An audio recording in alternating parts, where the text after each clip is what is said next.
Programang ito ay rated SPG, striktong patnubay at gabay ng magulang ang kailangan. Nagkamali ng binangga ang Red Phoenix.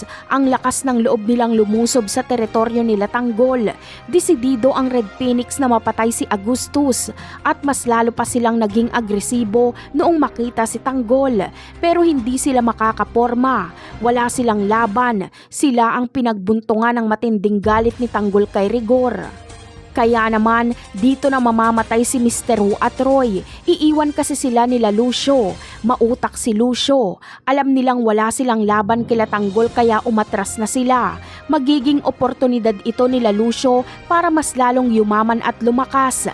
Dahil sa pagkamatay ni Mr. Wu at Roy ay si Angkong na lang ang natitira.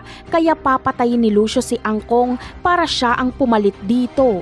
Ang ititira lang nila Lucio ay ang sekretary ni Angkong na si Sonia. Magiging sekretary siya ni Lucio. Sa kabilang banda naman ay malalagay nga sa alanganin si David dahil pupunta mismo si Ramon sa kanilang bahay sa San Dimas para iligtas si Marites. Ang pakay ni Ramon ay kunin si Marites kay Rigor dahil binubugbog ito ni Rigor. Ikinagulat nga ni David sa paglabas niya sa kwarto sa bahay nila sa San Dimas ay nasa sala nila si Ramon at nakikinig ito sa pagtatalo ni Marites at Rigor.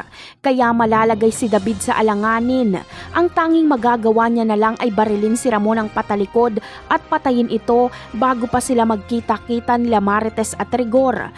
Ngunit magagawa kaya ni David na mapatay si Ramon? Yan ang aabangan natin sa mga susunod na episode. Paalam!